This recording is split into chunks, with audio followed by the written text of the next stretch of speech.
Hi wives, அஸ்ஸலாமு அலைக்கும். நாம் இன்றைக்கி ஒரு தூதுவளை ரசம் தான் ஃப்ரெண்ட்ஸ் பார்க்க போகிறோம். அதை எப்படி செய்யலான்னு பார்க்கலாம் வாங்க. ரொமானா குக்கிங்குள்ளார போகலாம். தூதுவளை நான் அன்றைக்கி யதார்த்தமாக போனேன். பின்னாடி தோட்டத்துக்கு நிறையா கடந்துச்சு.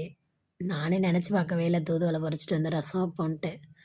ஆனால் தம்பிக்கு ரொம்ப சளியாக தான் இருந்துச்சு. இந்த ரொம்ப சார காற்று வாடை காற்று தாங்காமல் ரொம்ப சளியில் தவிச்சிட்டு இருந்தான்.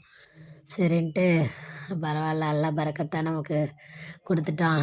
தூதுவளை எங்கடா போய் பறிக்கிறதுன்னு நினச்சிட்டு இருந்தேன். கிடச்சிச்சு. பறிச்சிட்டு வந்து நல்லா அலசி கழுவியே அலசி வச்சிட்டோம். இப்போதைக்கு என்ன செய்யலான்னு பார்க்கலான்னு வாங்க. மிளகு, ஜீரகம், 2 நல்ல பழுத்த தக்காளி, பூண்டு எல்லாத்தையும் போட்டு நல்லா மிக்ஸி ஜாரில் சேர்த்துக்கோங்க. இதை நல்லா நறுக்கி எடுத்துக்கோங்க. தூதுவளையை நறுக்கி நல்லா எடுத்துகிட்டு பச்சை மிளகா ஒரு 4 சேர்த்துக்கோங்க. காரத்துக்கு தகுந்த மாதிரி தான். உங்களுக்கு தேவைன்னா 3 கூட போட்டுக்கலாம், இல்லைன்னா 4 கூட போட்டுக்கலாம். ஆனால் நல்லா அந்த முள்ளெல்லாம் நறுக்கி அந்த இதெல்லாம் இருக்குது பார்த்தீங்களா, அந்த குச்செல்லாம் எடுத்துகிட்டு தவையை மட்டும்தான் நறுக்கி எடுத்துட்டு நல்லா அலசி எடுத்தாச்சு. இப்போ மிக்ஸி ஜாரில் இதெல்லாம் சேர்த்துட்டோமா, இப்போ லாஸ்ட்டாக கொஞ்சோண்டு முழு கொத்தமல்லி சேர்த்து அரைச்சி செஞ்சு பாருங்கள். ரசம் செம்ம டேஸ்ட்டாக இருக்கும். முழு கொத்தமல்லி சேர்த்து அரைச்சாச்சு.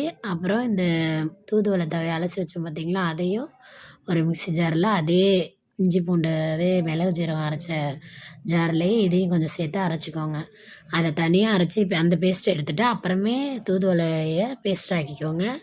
இப்போ ரசத்துக்கு புளியும் தக்காளி எல்லாம் கரைச்சி வச்சிட்டோம்.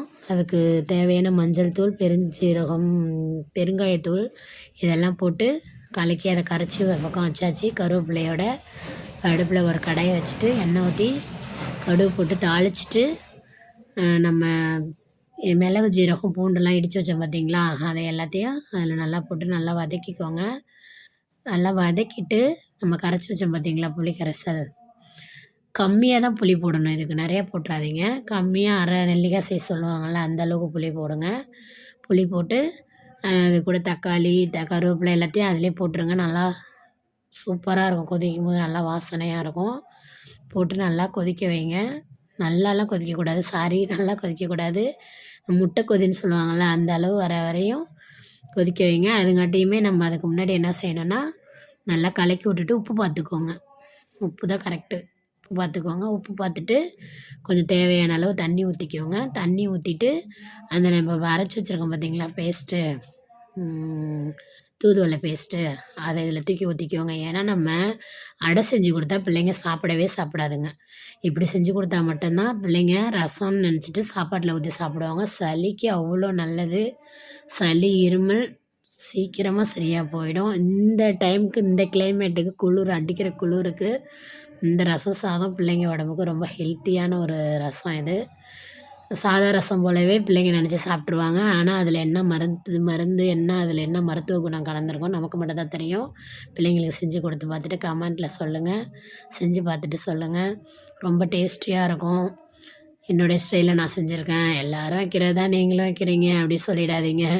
என்னோடய ஸ்டைலில் நான் செஞ்சுருக்கேன். நாங்கள் அடிக்கடி வைப்போம், இந்த மாதிரி வச்சு சாப்பிட்ருக்கோம். ரொம்ப நல்லாயிருக்கும், டேஸ்டியாக இருக்கும். சாப்பிட்டு பார்த்துட்டு சொல்லுங்கள்.